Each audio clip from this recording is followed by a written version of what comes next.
Caríssimos irmãos e irmãs, estamos celebrando o Domingo de Ramos e da Paixão de Nosso Senhor. Vocês podem perceber que no domingo, que hoje é lido o Evangelho da Paixão, e no próximo domingo será proclamado o Evangelho da ressurreição. Então hoje, tradicionalmente, era o domingo da Paixão. Próximo domingo, o domingo da ressurreição. Foi um acréscimo posterior que colocou a procissão de Ramos neste domingo, tornando-se domingo de Ramos e da Paixão.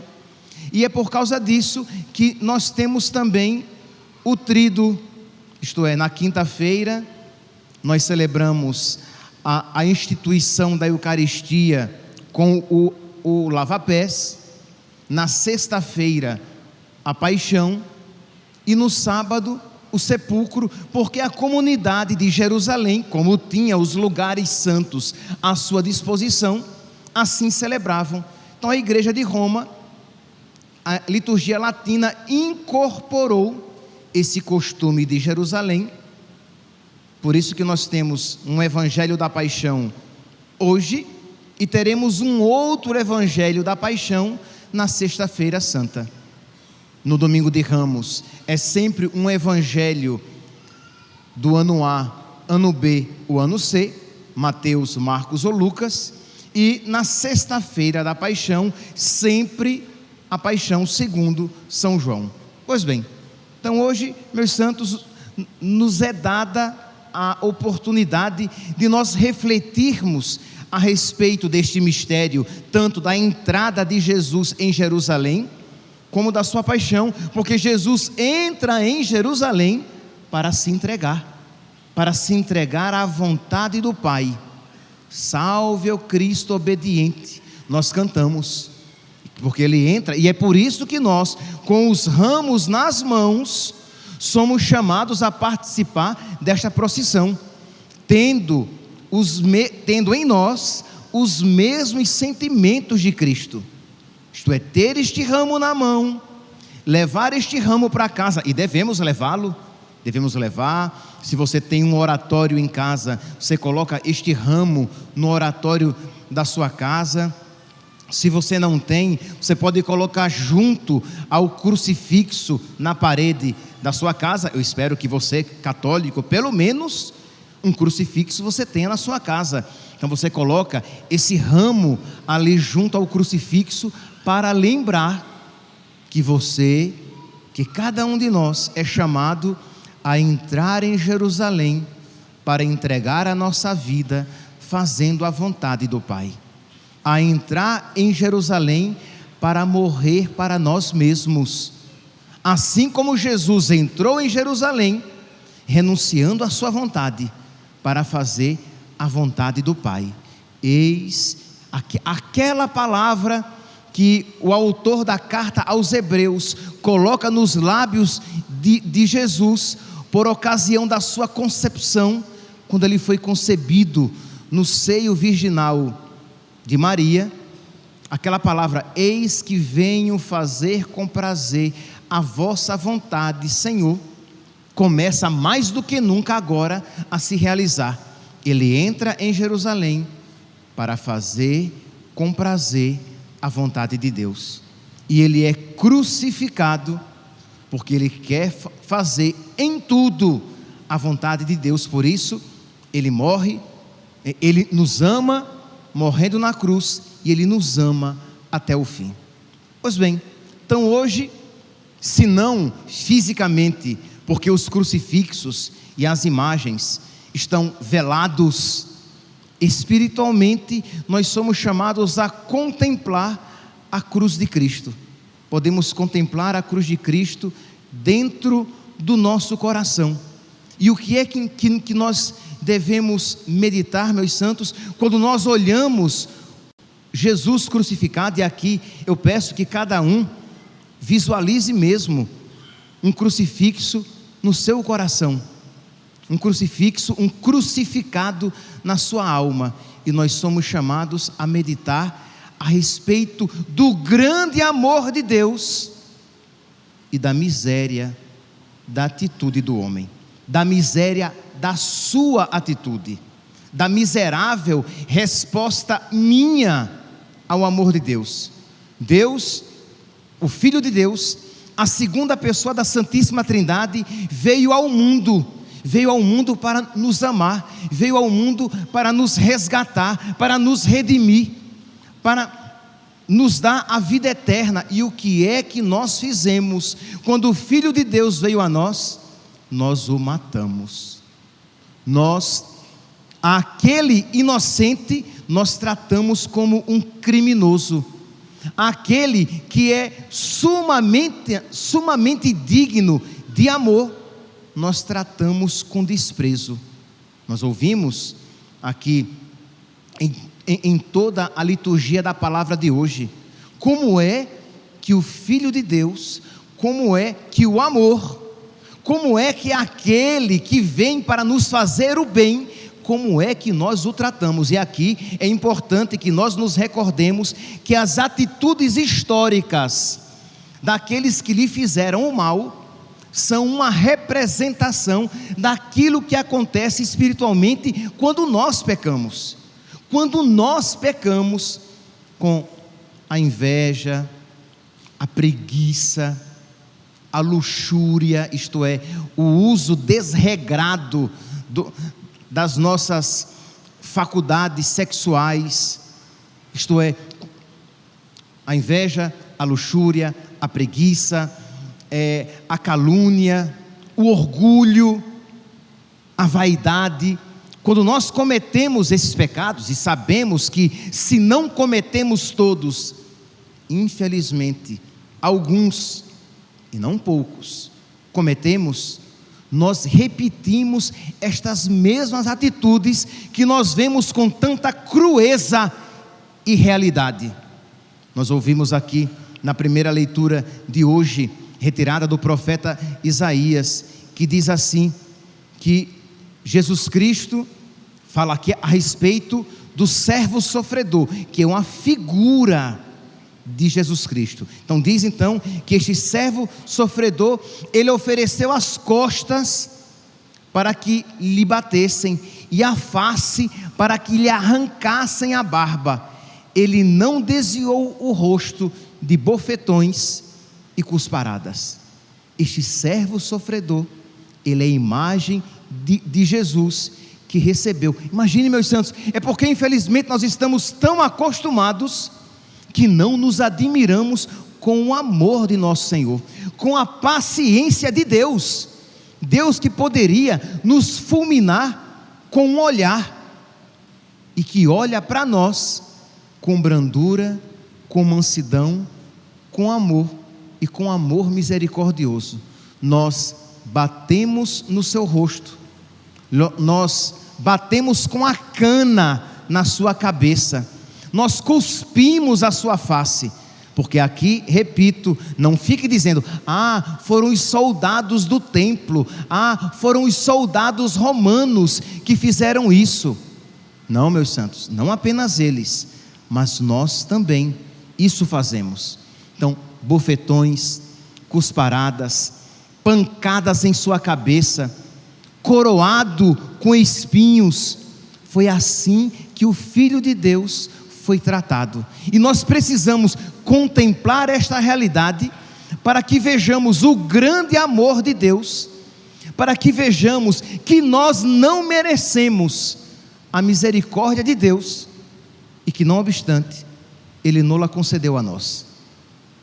Embora nós não mereçamos o amor misericordioso de Deus, nós merecemos o inferno, nós merecemos castigo, e Ele misericordiosamente nos amou. Não é que Ele amou aqueles que não fizeram coisas boas, Ele amou aqueles que não só não fizeram coisas boas, mas que fizeram coisas más, que lhe bateram na face, que lhe arrancaram a barba, que lhe bateram nas costas, que lhe coroaram de espinhos, que bateram com a cana na sua cabeça, ao ponto do profeta Isaías, falando a respeito do servo sofredor, mas misticamente a respeito de Cristo, o profeta Isaías fala lá no capítulo 52, no versículo 14, que ele estava tão feio,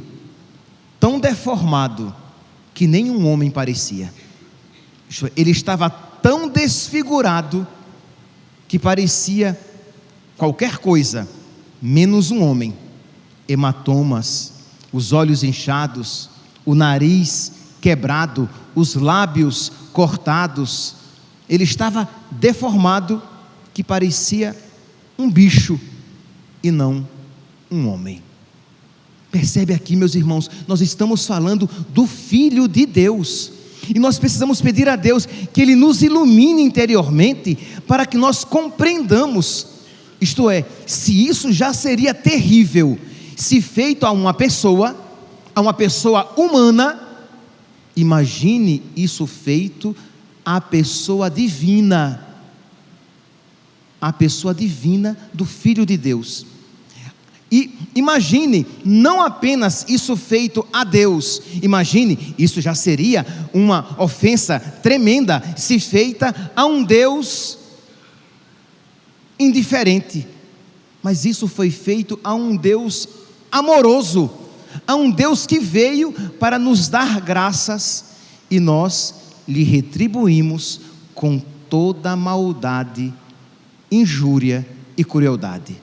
Meus irmãos, precisamos bater no peito, precisamos suplicar misericórdia a nosso Senhor, por toda a maldade que lhe causamos. E repito, quando você peca, você repete estes mesmos atos, porque a tentação diabólica aqui é de pensar isso realizado pelos judeus da época, pelos romanos da época, pelas pessoas da época, mas eu não sou tão ruim assim. Nós somos responsáveis por todos esses pecados. Nós zombamos do Filho de Deus. Nós não apenas lhe fomos cruéis, mas fomos zombeteiros. O salmo de hoje, retirado do Salmo 21, o trecho retirado do Salmo 21, diz aqui: riem de mim todos aqueles que me veem, torcem os lábios, fazem, em nordestinês se fala de munganga, faz eu perdi o gesto que se usa, mas torcem a cara, fazem um gesto de desprezo. Riem de mim todos aqueles que me veem, torcem os lábios e sacodem a cabeça. Ao Senhor se confiou, Ele o salve, se é verdade que Ele o ama. Isto é, esse desprezo, esta zombaria com o Filho de Deus. Este salmo, composto pelo rei Davi, foi composto misticamente para Cristo. Davi não sabia que a respeito de Cristo ele falava aqui de um servo sofredor, mas na verdade ele falava do verdadeiro servo sofredor, que é Jesus Cristo. Diz aqui: cães numerosos me rodeiam furiosos, e por um bando de malvados fui cercado. Transpassaram minhas mãos e os meus pés, e eu posso contar todos os meus ossos. A miséria física, a indigência em que nosso Senhor se encontrava. E Ele foi, depois de flagelado, depois de cuspido, depois de esbofeteado, Ele foi crucificado e ainda foi transpassado com a lança, e nu morreu numa cruz. Sim, os nossos crucifixos hoje, eles são velados por pudor, e é necessário que isso se faça, mas o Filho de Deus foi crucificado, morreu nu numa cruz. Vejamos aqui, meus irmãos, a extrema maldade. E nosso Senhor, que isso sofreu por todos nós, sofreu por aqueles que lhe faziam no tempo, e sofreu por todos nós, porque em todos e em cada um ele pensava, porque ele é o Filho de Deus, que assumiu a nossa humanidade.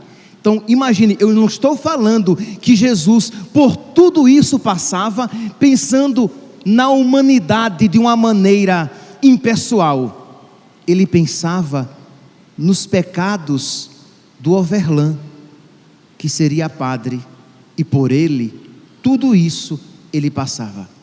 Ele pensava em cada um, pronunciando o nome de cada um, tendo em mente, na sua mente humana, né, mas assumida pela divindade, por visão beatífica, ele via todos e cada um de nós, e por todos e cada um de nós, ele pensava quando os nossos pecados nele aquilo faziam. Então é importante que nós façamos essa contemplação, para que nós possamos rezar, para que nós olhemos o crucifixo e pensemos, ele não morreu apenas pensando em Pedro que o negaria, ele não morreu pensando apenas em Judas que o trairia, ele não morreu apenas por aqueles soldados que o flagelaram, ele não morreu apenas pelos sacerdotes que fizeram tudo para que ele fosse condenado, por Pilatos que lavou as mãos, mas ele morria por cada um de nós, conhecendo toda a nossa miséria, e com amor ele nos acolhia, com amor misericordioso ele nos acolhia.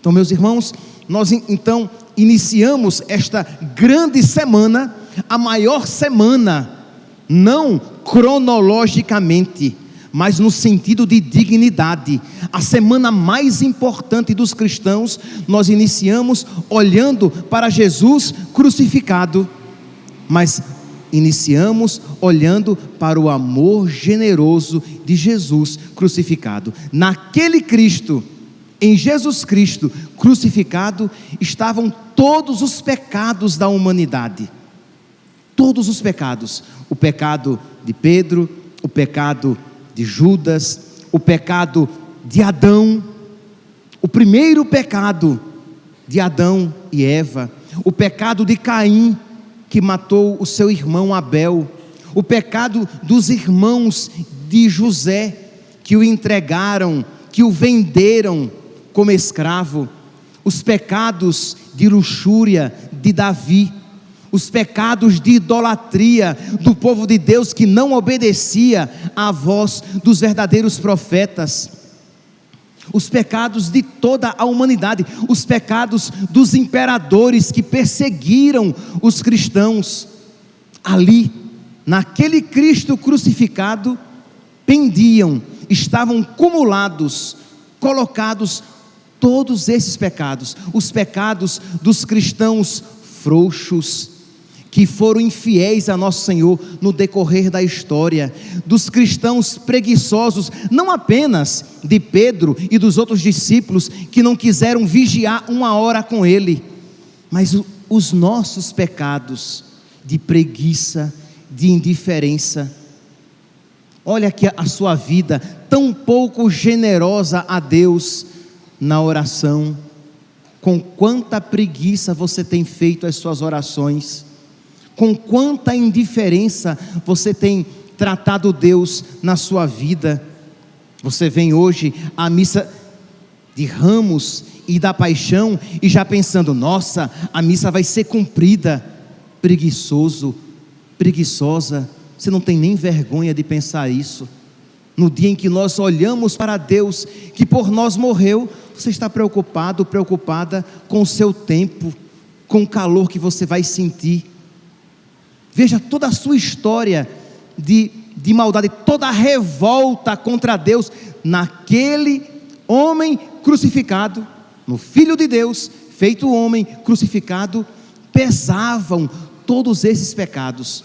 Toda a revolta de tantos cristãos que no decorrer da história não querem se submeter a Deus, não querem viver todos os mandamentos de Deus, querem escolher que mandamentos viver, porque afinal de contas Deus é muito exigente, enquanto não veem como exigente foi Deus em nos amar. Ele nos amou e nos amou até o fim, e Ele assumiu toda a maldade do mundo. Ele é o Cordeiro de Deus que carrega os pecados do mundo. O significado é este, quando João Batista disse: eis o Cordeiro de Deus que tira o pecado do mundo, que tira carregando todo o pecado do mundo. E isso se manifesta com toda a clareza e crueza em Jesus Cristo crucificado. Toda a revolta contra Deus, naquilo que Jesus sabia que iria acontecer, como tem acontecido nos tempos atuais, uma revolta contra Deus dos homens que não mais querem ser homens, que pensam poder ser o que quiserem. Eu posso ser mulher, eu posso não ser uma coisa nem outra, ou eu posso ser uma coisa hoje e uma outra amanhã. Eu posso ser o que eu quiser. Sereis como deuses, e quero que todos se submetam à minha vontade, aos meus quereres, que todos aceitem aquilo que eu digo como bom, que seja bom, ou aquilo que eu digo que é mal, e que todos digam que é mal. Esse desejo de ser Deus contra Deus, essa revolta contra os mandamentos de Deus. Deus de tudo isso sabia, Jesus de tudo isso sabia, e por todos esses Ele morria. Por todos aqueles que gritam pelo direito de matar seus filhos em suas barrigas. Que direito mais honesto, né? Ironia, tá? Que direito mais honesto de poder matar uma criança na barriga, o direito de abortar, o direito de ensinar as crianças a serem gays. Como? Sim, meus santos, eu estou repetindo apenas o que está acontecendo no mundo. Nesta semana passada, por exemplo, o Capitólio foi invadido por ativistas que gritavam pelo direito de crianças gays, porque uma lei tinha sido aprovada dizendo que isso não pode ser ensinado nas escolas. Os ativistas então invadiram gritando: nós queremos ter o direito de ensinar a todos, que todos podem ser o que quiserem. E esta revolta que vai crescendo cada vez mais, e toda esta maldade ali na cruz pendia. Jesus assumia tudo isso, aceitava tudo isso para nos salvar, desde que nós o aceitemos. A salvação é oferecida, cabe a nós acolhê-la ou não. Pois bem, meus santos, nós vemos em Cristo toda esta realidade, isto é, de Deus que vem e que nos ama, Deus que vem e que nos redime. Ali na cruz toda esta redenção acontece, e acontece na cruz. Isto é, nós temos a tendência de olhar para a cruz como se fosse o fracasso, como se fosse a derrota. Não, ali na cruz, onde todo pecado é posto, ali na cruz, onde toda maldade se descarrega sobre nosso Senhor, ali Jesus tudo isso acolhe e tudo isso vence.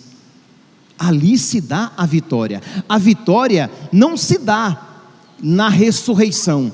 A ressurreição é apenas a manifestação histórica daquilo que acontece na cruz. A vitória acontece em Jesus crucificado. Não obstante, o bobo do diabo, porque ele é bobo, sábio é Deus, pense que matando o Filho de Deus, ele tinha vencido. Mas Jesus Cristo, morrendo por amor, ele cura toda a desobediência de Adão, ele cura toda a maldade de Caim, ele cura toda a inveja dos irmãos de José, ele cura toda a luxúria de Davi, ele cura toda a idolatria do povo de Israel desobediente aos profetas, ele cura toda a revolta da humanidade, aceitando a vontade de Deus. Ali acontece a vitória, e é por isso que nós cantamos: vitória, tu reinarás, ó cruz, tu nos salvarás. Não é assim que nós cantamos? Porque na cruz de Cristo, de uma maneira inesperada, por quê? Porque Jesus, obediente e amorosamente, acolhe, aceita a vontade do Pai. Ali acontece toda a cura do pecado, ali no amor de nosso Senhor. Ali, meus irmãos, Jesus, o Filho de Deus, ele desagrava a Deus, porque pense, se o pecado do homem é uma ofensa a Deus, agora o ato de amor de Deus é um ato infinitamente superior. O amor de Deus é infinitamente superior do que todos os pecados de todos os homens de todos os tempos. Se nós pudéssemos aqui imaginar uma balança com dois pratos, sabe, aquelas balanças antigas, e se nós puséssemos em um prato da balança todos os pecados da humanidade, todos estes aqui eu me referi: o pecado de Adão e Eva, o pecado de Caim, o pecado dos irmãos de José, o pecado de Davi, todos os outros pecados, os pecados de Hitler, os pecados de Mao Tse Tung, de todos os comunistas da história, tudo aquilo, o pecado de todas as abortistas e de todos aqueles que promovem o aborto, toda a revolta neste mundo, se nós puséssemos num prato e noutro prato nós puséssemos o amor de Deus pesaria infinitamente mais, porque é o amor de uma pessoa divina, mas não apenas o amor de uma pessoa divina, mas é o amor de uma pessoa divina que nos ama com um coração humano. Se o pecado entrou no mundo por uma desobediência de um homem, de um ser humano, a redenção entra no mundo por um outro homem, por um outro ser humano. Se o pecado entrou no mundo pela revolta de um homem, por um ato de desamor de um homem, a graça entra no mundo pela obediência e pelo ato de amor de um outro homem. Percebe que o desagravo, ele é perfeito, porque não só feito por uma pessoa divina, mas também que ama a Deus e a Deus obedece perfeitamente com um coração humano.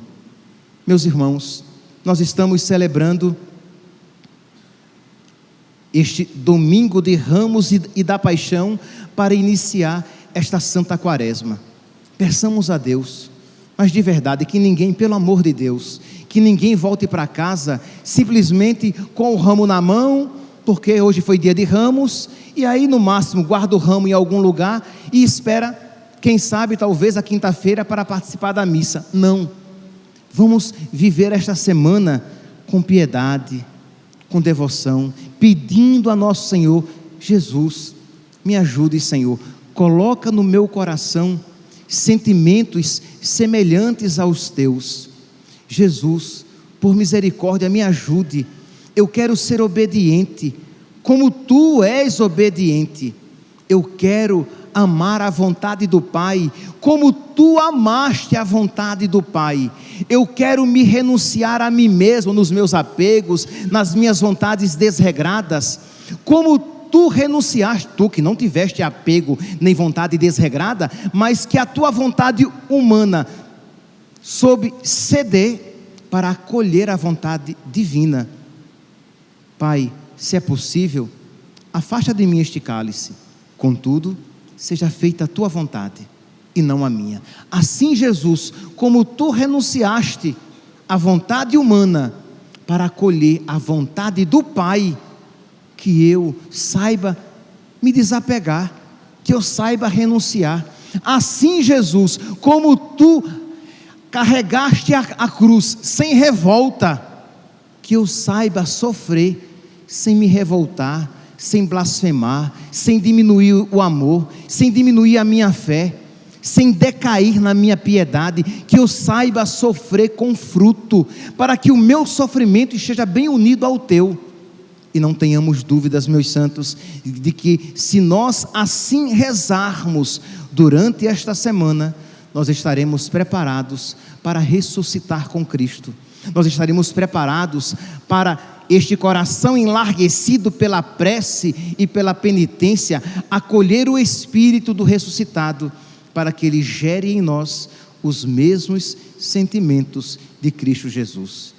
Que a Virgem Maria interceda por nós, para que nós vivamos com piedade e devoção esta santa semana que hoje se inicia. Louvado seja nosso Senhor Jesus Cristo, para sempre seja louvado. De pé, meus irmãos, proclamemos a nossa fé. Creio em Deus Pai Todo-Poderoso,